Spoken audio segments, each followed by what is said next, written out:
Hi friends, it's Teresa. Thrilled to come to you today again with a message from Psalm 23.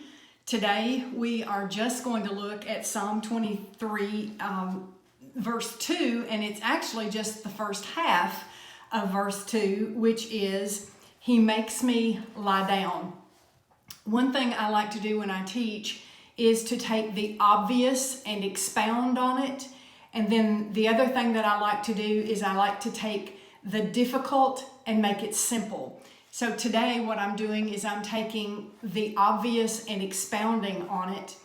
A lot of what I'm saying today comes from this book, which is Timothy Keller's book, Philip Keller's book, A Shepherd Looks at Psalm 23.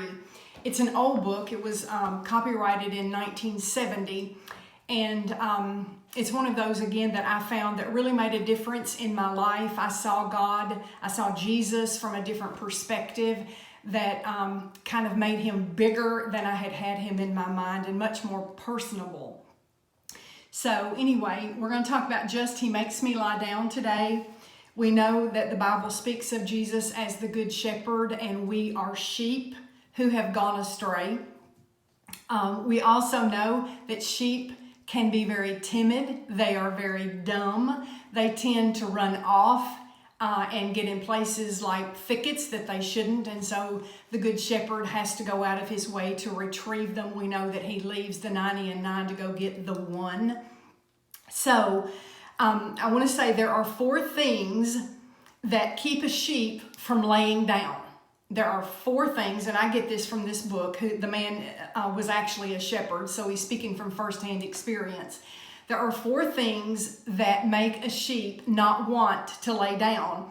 And the first one is if he is afraid. If he is afraid.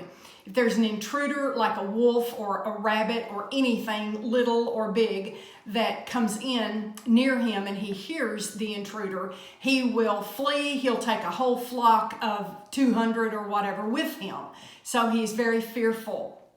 The next reason he won't lay down is because he is being annoyed or bullied by another sheep. For instance, like chickens that have a pecking order, they have a budding order. So they get in and they find out who is the top sheep, and then the other ones take an order below him. So if a sheep is being annoyed by another sheep, they're not going to lay down. If he is being aggravated by pests like flies or parasites, or worms internally, he is not going to lay down. He's just going to be pestered until he will be unable to rest. And the last thing, the 4th reason that he will not lay down is because he's hungry. He's hungry for food. He perhaps has a poor shepherd, not the good shepherd, that will not provide for him and make him lush pastures that he can lay down in, which is what we're talking about the next video. Relating those 4 things to the pandemic that we are living in, the quarantine, the coronavirus.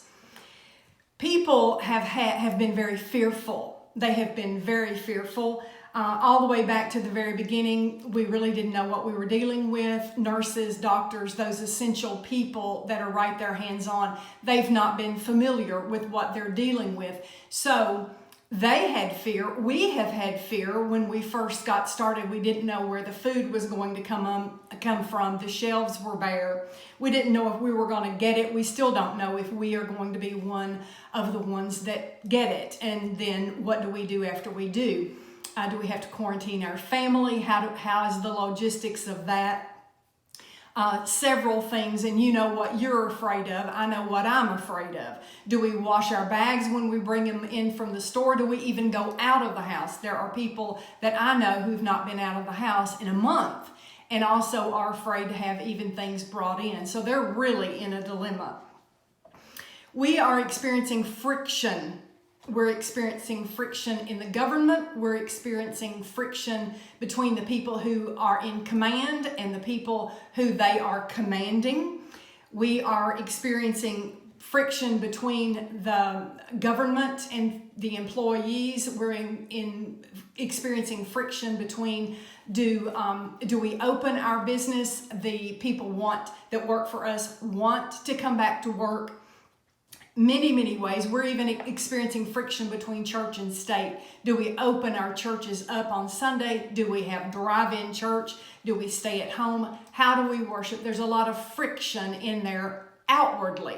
And then we have disturbances from within, like parasites that eat us up on the inside, like flies that cause us problems and we don't know how to deal with them. How do we get through the inner turmoil that is within us? How are we able to put all of this aside and rest at night? My husband has never, ever had a problem with going to sleep. And he has had a problem with going to sleep, I think, for one reason is because he's not as busy. And so he's really not as tired. He's maybe bored at the end of the day, but he's definitely not as tired. So for the first time, I think, in our 45 years, he's gone to bed, he's maybe gone to sleep, and then he's woken up again. And he's had to completely get up. And for the first time, he's tried melatonin like I've been on, and even something stronger, which is totally unlike him. So he's, for many reasons, like the rest of you and me, has had some external turmoil wanting to open the office and internal turmoil of how do I deal with this and the worries that I have because of it. And then the food, like the sheep that are hungry. We, in the beginning, wondered about food. Some people hoarded food, but we all have a natural appetite, and we have to somehow provide for our families to feed the hungry mouths that we have. But I feel like also to extend this further is we are hungry to get back to normal, wondering what that new normal is going to feel like. We're hungry to get back to restaurants, knowing that right now they're going to be at 50% capacity. We are hungry to be in the presence of our family. I'm hungry to sit down at the table that I normally cook for them and have all 8 of us under my wing. So when you are a sheep, only your shepherd, only the good shepherd can provide for your needs. He stands guard over the flock to shoo the wolf away, to stand ready in their defense. He protects the small and the weaklings from the bullies. He dips and treats for fleas and flies and treats for worms. He cultivates the crops and the pastures that they eat in. In difficult times, enduring those times of fear and annoyance and aggravation and hunger, they have to be made to lie down. And that's only the 5 words that I'm talking about right now is He makes me lie down. He makes me lie down. Being made to lie down was very eye-opening to me. And that, my friends, is actually what is happening to us right now.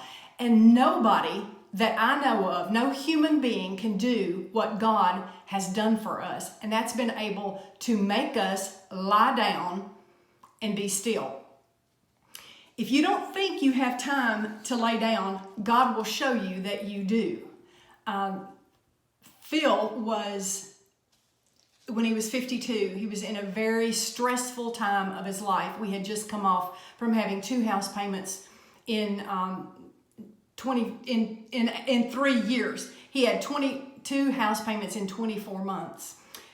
He had an open heart surgery and heart attack. I had hand surgery, and our daughter got married. So I could tell when he came home that he was stressed. His eyes were brimming with water. They looked like they were bloodshot.